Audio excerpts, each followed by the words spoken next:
Salve galera, tudo bem? Aqui é o Pablo Jamil, que sejam bem-vindos ao meu canal mais uma vez. Hoje eu vou postar um conteúdo bastante diferente daquilo que eu costumo postar.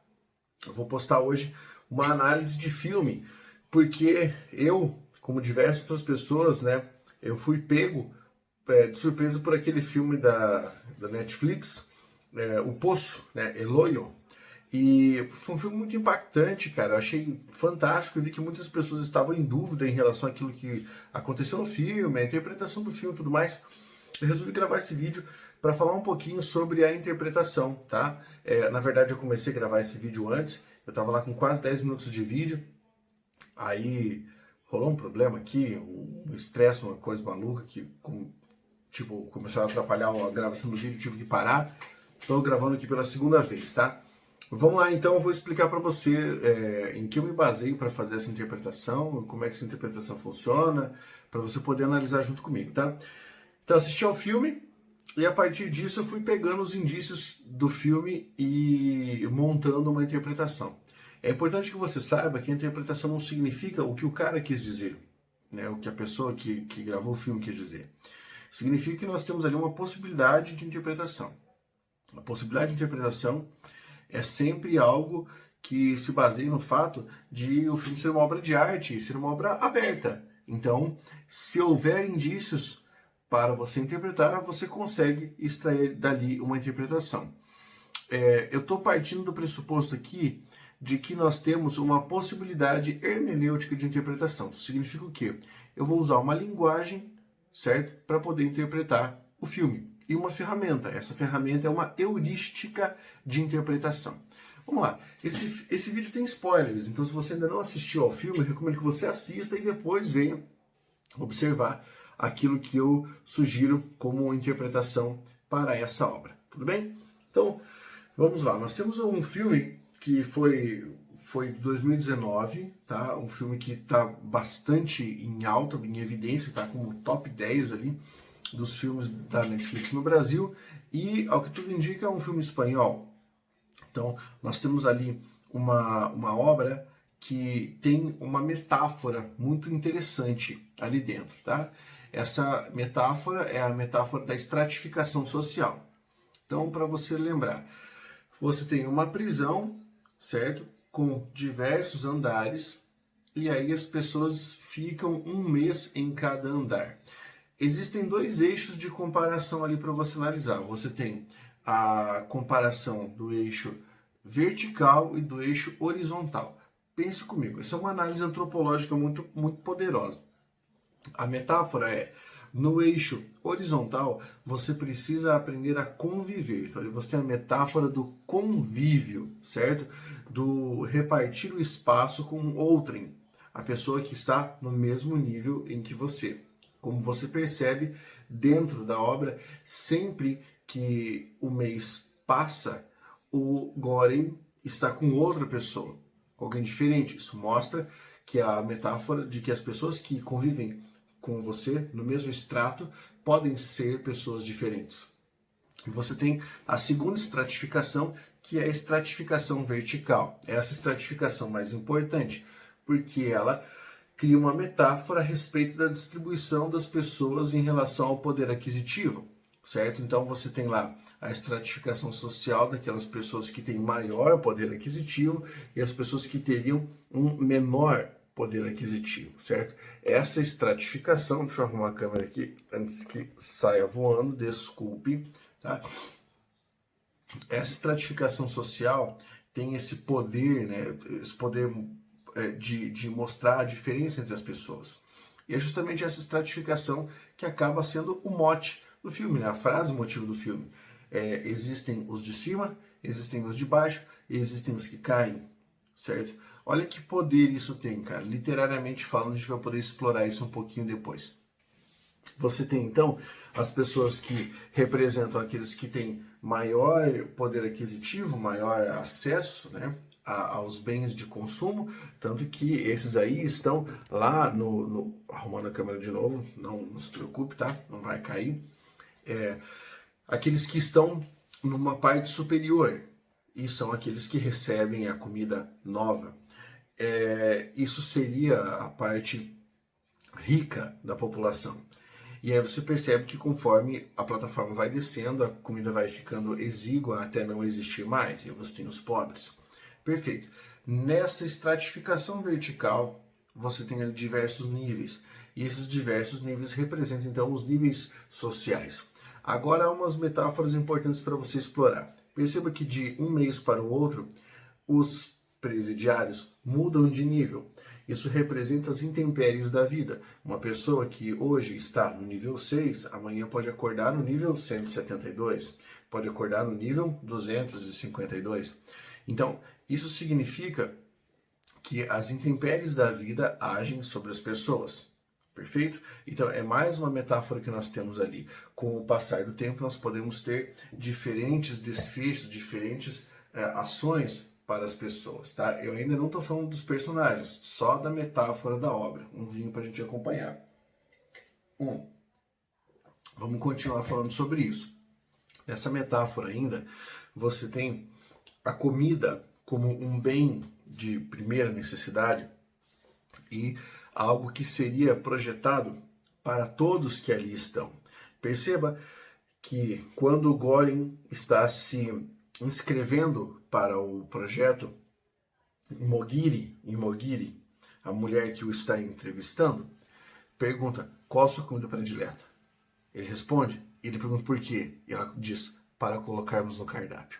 Isso significa que você tem lá, são 2 pessoas por andar, e são 333 andares, são 666 pessoas. Isso significa que cada um disse o seu prato predileto. Isso significa que todos os pratos foram colocados ali. E isso significa que, sim, havia comida para todas as pessoas. Agora, por que não chega comida suficiente ao nível 333? Como eles tentaram fazer com a mensagem da panacota. Não chega porque as pessoas que estão nos primeiros níveis consomem mais do que o necessário. Consomem mais do que aquilo que deveriam consumir. E não pensam nas outras. Não pensam no que as outras pessoas poderiam passar. Mesmo que elas tenham vindo de andares inferiores. E isso é muito importante entender, porque essa é uma mensagem poderosa. Aí, nós começamos a pegar algumas falas do filme. Pense naquela cena, nas cenas iniciais, quando o Trimagasi cospe na plataforma. E o Goring pergunta: por que você fez isso? Ele fala: porque provavelmente já cuspiram na nossa comida. Quem cuspiu? Os de cima. E ele diz: não fale com os de cima não falam com você. Não fale com os de baixo, porque você está acima deles e os de cima não falam conosco. Então, ele traz ali uma perpetuação dessa necessidade de apagar a alteridade dentro da estratificação social vertical. Certo? Então é uma grande metáfora a respeito do consumismo exacerbado e como é que o consumismo... Vou arrumar a câmera de novo, tá? Porque minha câmera tá aqui quase pulando. Esses dias eu gravei uma live, o celular voou, quase quebrou, tá? Como o consumismo leva o homem a obrigar a se consumir. Isso é importante. Vamos lá? Lá de cima você tem comida suficiente, lá embaixo não há comida. Quando a comida começa a acabar, o que é que os prisioneiros começam a fazer para sobreviver? Uns começam a devorar aos outros ou morrer. E aí você tem metáforas perfeitas ali. Existe o suicídio, aquela pessoa que se joga, aquela pessoa que se mata porque não quer permanecer no sistema. Existe aquela pessoa que mata a outra para que possa sobreviver, que é justamente a canibalização da sociedade. Tem mais essa metáfora poderosíssima dentro do filme, certo? Aqui eu falei das metáforas iniciais. Agora vamos aprofundar um pouco mais a nossa interpretação ali. Bem, nós temos ali o fato de que cada pessoa poderia escolher um item para levar para a prisão. Perfeito? Certo. Goring leva um livro, Dom Quixote de La Mancha. É uma obra muito importante. Muito importante. Por quê? Eu quero que você pense, se você já leu Dom Quixote de La Mancha. Né? Se você não leu, talvez você viaje um pouquinho, mas Dom Quixote é um idealista, é uma pessoa que fica louca de tanto ler romances de cavalaria e acaba protagonizando o que seria o ridículo, certo? Goren representa um pouco do Quixote, um idealista que aparentemente dentro da prisão acaba enlouquecendo, e ele enlouquece por causa da, entre aspas, sociedade. Por estar ali e ter esse contato extremo, visceral, com a necessidade de eliminação do próximo. Certo? Então, temos essa ideia, né? Ele leva uma obra literária. E essa obra literária desperta uma possibilidade de análise que eu já vou evocar aqui, que é da análise dos universais da literatura. Eu já vou trazer isso para que a gente possa discutir. Eu vou me deter agora justamente, né, nesse fato de que cada um levou uma coisa. Quando você pega o Baharat, que é o último companheiro de cela do Goren, ele leva uma corda. Perceba que o Baharat leva uma corda porque ele quer ascender socialmente, mas ele é impedido. Ele é impedido de ascender socialmente. E aí você tem uma outra metáfora poderosíssima e poucas pessoas se ligaram nessa metáfora. Por que é que o Baharat não pode ascender socialmente? Você já parou para pensar? As coisas não são à toa numa obra de arte. Baharat é negro. Tá? Se você não tinha pensado, arrumando a câmera de novo, você está percebendo que está virando? Baharat é negro. Ele pode chegar até um ponto, não pode subir de lá. Ele não pode, não deixam que ele suba. Você percebe quando eles estão no nível 6, o que é que fazem para não deixá-lo subir?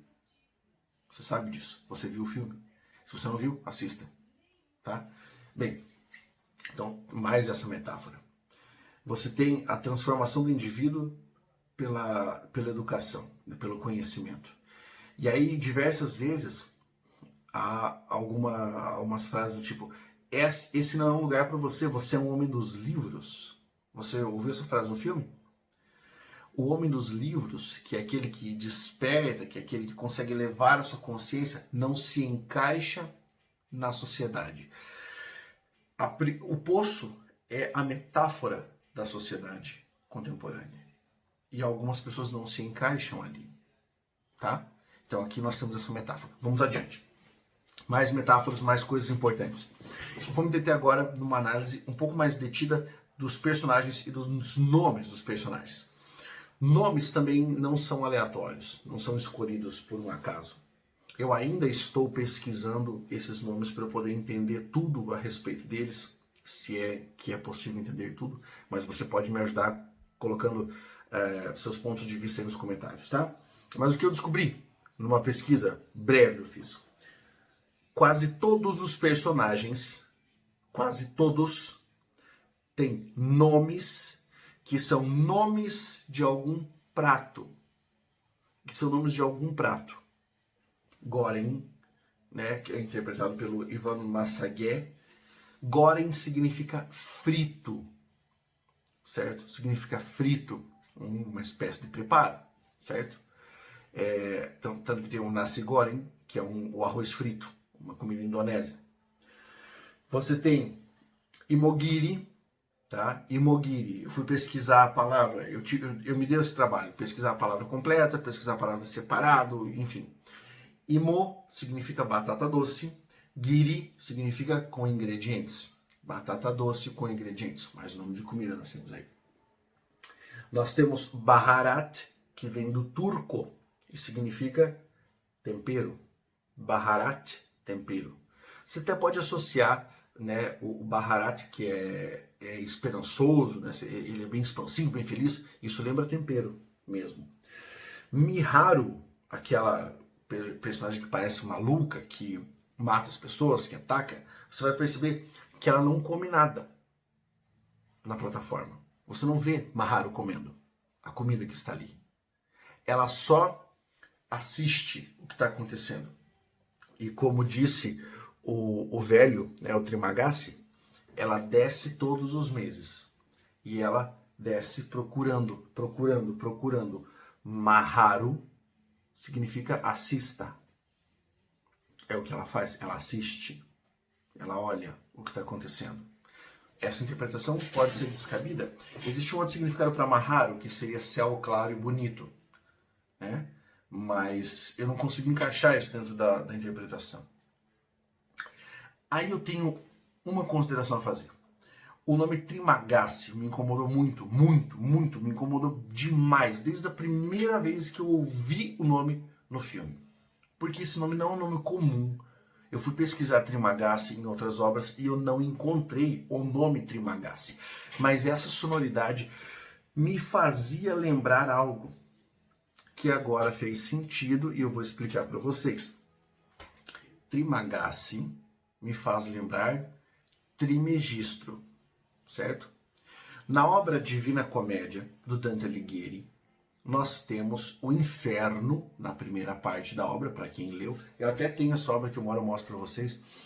O inferno é como se fosse um cone, certo? Um cone. E cada círculo do inferno vai baixando um pouco mais, baixando um pouco mais, baixando um pouco mais, baixando um pouco mais, até chegar ao último círculo. No último círculo do inferno, quem está? Está Satã Trimegistro. E aí eu associei Trimagasi com Trimegistro. Existe uma sonoridade ali, um jogo de palavras talvez. Satã Trimegistro é o próprio diabo que fica no centro do inferno, da Divina Comédia, devorando as pessoas. Aí você fala, Pablo, o que é que fez você pensar isso? Pegue as últimas cenas do filme. Goren e Baharat descem toda a plataforma. E eles descem fazendo duas coisas.